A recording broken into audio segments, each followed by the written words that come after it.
Hello kawan-kawan, today I will explain for you about why did the Japan do the isolation politik atau kenapa Jepang melakukan isolasi politiknya.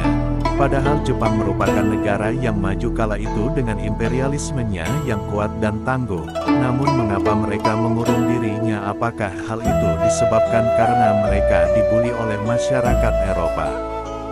Baiklah, tanpa berlama-lama lagi, let's find out in my channel. Channelku, channelmu dan channel kita bersama. Baik, sebelum kita masuk pada pembahasan kenapa Jepang melakukan isolasi politiknya atau politik Shokaku, kita harus mengetahui tentang sejarah Jepang. Kala itu adalah negeri yang terpecah-pecah dan hal ini berdampak pada tidak adanya mei of government atau pemerintah pusat. Saat itu negeri Jepang ini adalah bentuk feodal sehingga Jepang terbagi atas beberapa golongan, yaitu golongan para raja. Golongan ini mengaku bahwa mereka merupakan raja utusan Dewa Amaterasu Omikami. Selanjutnya golongan bangsawan yang menganggap bahwa mereka juga merupakan keturunan yang sama dengan keluarga Tenno atau keluarga para raja-raja. Semakin menjurus ke bawah kita melihat ketiga golongan rendah, yakni golongan petani, yang menjadi mayoritas rakyat Jepang, keturunan orang China dan Korea sebagai budak, dan para pekerja-pekerja. Loh, kok ada para masyarakat China dan Korea?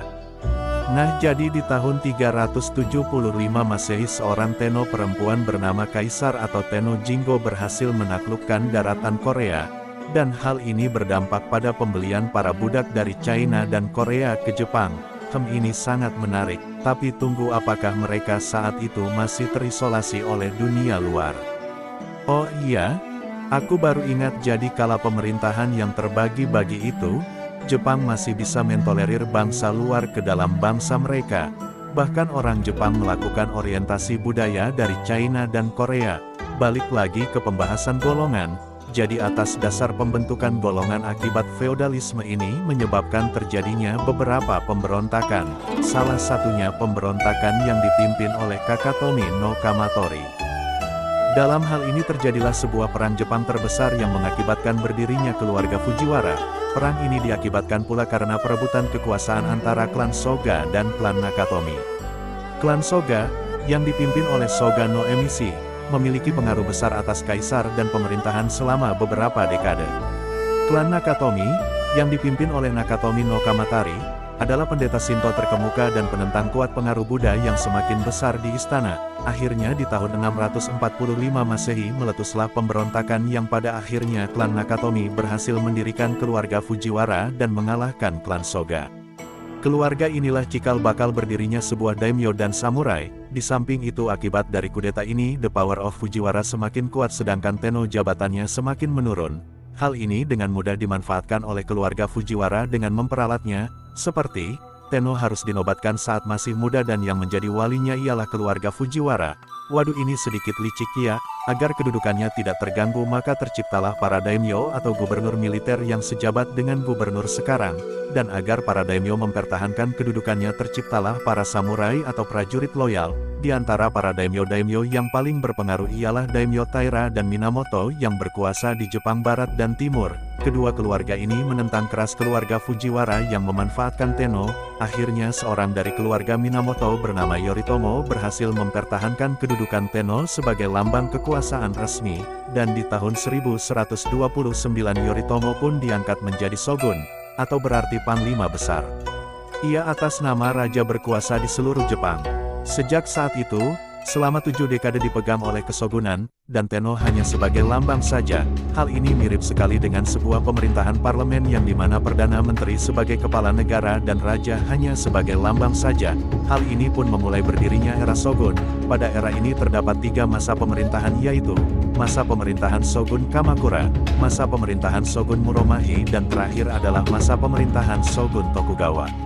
Shogun Ieyasu datang sebagai Shogun Tokugawa pertama di Jepang. Di masa pemerintahan terakhir ini terjadi banyak peristiwa penting seperti datangnya bangsa luar ke dalam negeri Jepang, seperti Belanda, Inggris, dan Portugis.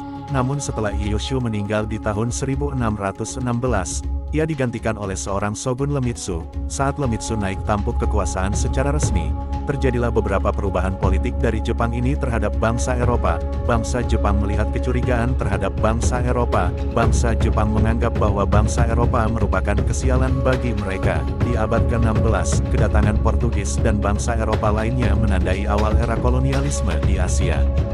Jepang, meskipun tidak dijajah secara langsung, merasakan dampaknya melalui perdagangan yang tidak seimbang dan perlakuan diskriminatif. Apakah ini yang membuat mereka mengisolasi diri? Oh, tentu tidak. Masih banyak lagi faktor penyebab mengapa Jepang menerapkan politik shokakunya, yakni dikarenakan oleh faktor agama dan budaya. Bangsa Jepang menganggap bila datangnya bangsa Eropa ke Jepang menyebabkan terkikisnya budaya asli milik mereka dan secara tidak langsung hal ini menyebabkan kolonialisasi terhadap bangsa Jepang secara tidak langsung. Selain itu bangsa Eropa bisa saja membawa penyakit bagi bangsa Jepang. Hal ini yang membuat bangsa Jepang semakin ketakutan. Puncaknya pada tahun-tahun 1637 sampai tahun 1638 terjadi gerakan pemberontakan dari agama Kristen, akibat dari aliran budaya Eropa yang menjerumus ke Jepang. Pemberontakan yang disebut pemberontakan Shimabara ini dipimpin oleh pemuda berusia 16 tahun bernama Shiro Hamakura. Namun pemberontakan ini bisa dilumpuhkan. Sebanyak 37.000 rakyat Jepang tewas akibat perang ini. Hal yang mereka takut-takuti itu pun terjadi. Dan dengan segera Shogun Iemitsu menerapkan politik shokaku di tahun 1639 yang mengaskan akan menutup diri dari dunia luar. Dari sinilah Jepang mulai menutup diri dari dunia luar dan tidak pernah lagi membuka diri mereka selama beberapa dekade lamanya. Mulai mengusir beberapa misionaris dari Eropa dan mengincar penduduk Eropa dan membunuhnya bila masih kekeh untuk tinggal di Jepang. Sungguh di luar dugaan. Oh iya bang. Jadi bagaimana dengan penduduk Jepang yang sudah mengikuti aliran ajaran Eropa di Jepang atau agama Kristen? Apakah mereka diusir pula sama seperti penduduk Eropa lainnya? Pertanyaan bagus. Jadi setelah penduduk Eropa meninggalkan Jepang, rakyat Jepang yang masih kekeh terhadap agamanya yakni Kristen mulai melakukan pembersihan besar-besaran. Siapa yang tidak ingin mengikuti agama Shinto akan dibunuh, disiksa atau bahkan disalibkan. Wih, mengerikan. Dengan adanya politik isolasi seperti ini Jepang pada masa Keshogunan Tokugawa mengalami ketentraman dalam 2 abad lamanya, tentu disebabkan oleh ketiadaan masyarakat Eropa yang suka menjajah itu. Hal ini pun membuat Jepang menjadi wilayah yang masih dapat mempertahankan budayanya di waktu yang sama, saat bangsa Eropa masih gencar-gencarnya melakukan asimilasi ke berbagai wilayah, rakyat Jepang pun merasakan dampaknya, hidup mereka tidak terganggu dan tumbuhnya penduduk dengan cepat. Namun dalam pemerintahan Tokugawa ini rupanya tidak mampu mengatasi kesulitan yang timbul di kalangan internal.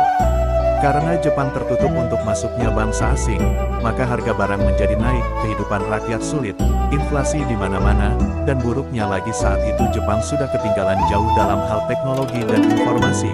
Bencana kelaparan datang, rakyat merana kesakitan, para daimyo juga tidak luput dari penderitaan ini.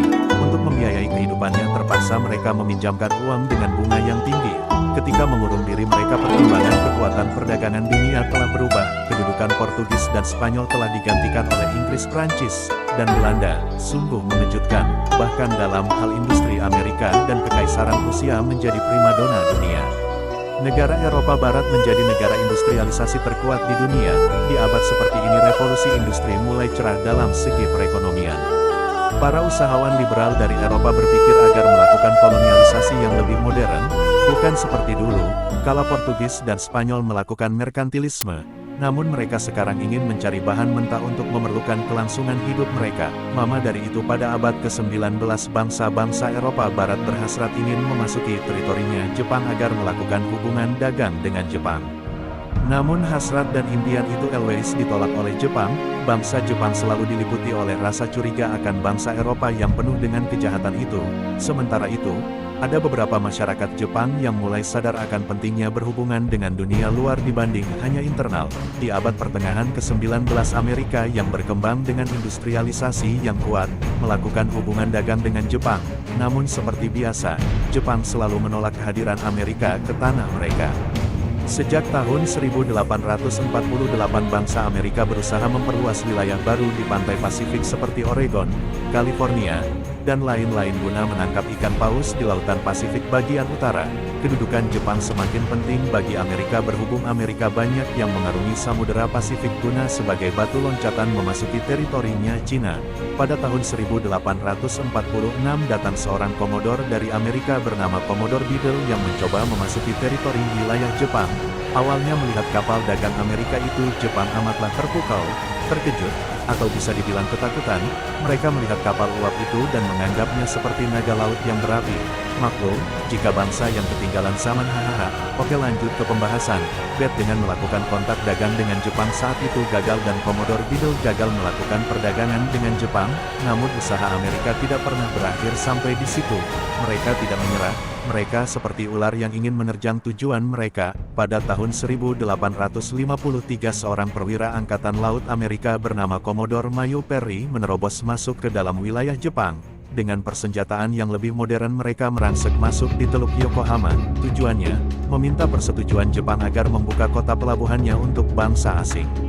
Shogun Ieyasu minta diberi waktu untuk merundingkan hal ini dengan Tenno Kaisar Oshihito. Akhirnya kedudukan Shogun semakin sulit karena pendapat yang berbeda-beda dari kalangan daimyo. Tetap, Keke ingin mempertahankan politik Shokaku, tapi bila hal ini ditolak maka Amerika akan menangkisnya dengan senjata yang lebih ampuh dan modern yang membuat Jepang bertekuk lutut atas Amerika. Maka diputuskanlah pada tanggal 30 Maret tahun 1854 ditandatangani perjanjian Shimoda yang isinya menetapkan pelabuhan Shimoda dan Hakodate agar berlabuh untuk bangsa asing. Tahun 1859 Townsend Harris seorang pedagang dari Amerika memperluas perjanjian itu dengan membuka pelabuhan seperti Yokohama, Tokyo, Osaka, Niigata dan Kobe. Dengan demikian terbukalah pintu Jepang untuk bangsa asing, dan hal ini membuat politik Shokaku Jepang pun terkikis habis oleh bangsa asing ini.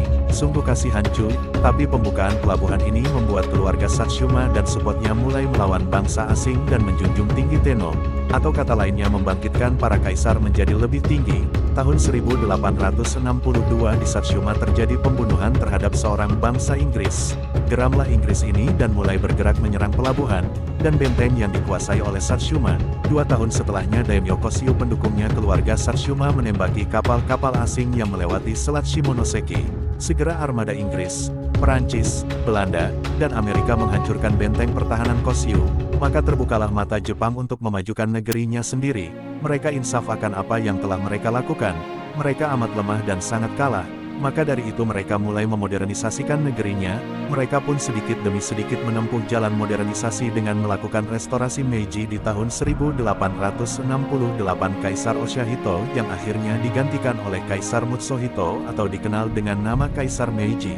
Tanggal 8 November tahun 1867, mulai melakukan kudeta terhadap Keshogunan Tokugawa atas desakan dari keluarga Satsuma, dan Koshiu yang dibantu oleh keluarga bangsawan sipil Hizen, Tosha, dengan kekuatan militernya berhasil memaksa Shogun meletakkan jabatannya dan akhirnya mengakhiri zaman Shogun dari tahun 1192 sampai 1867.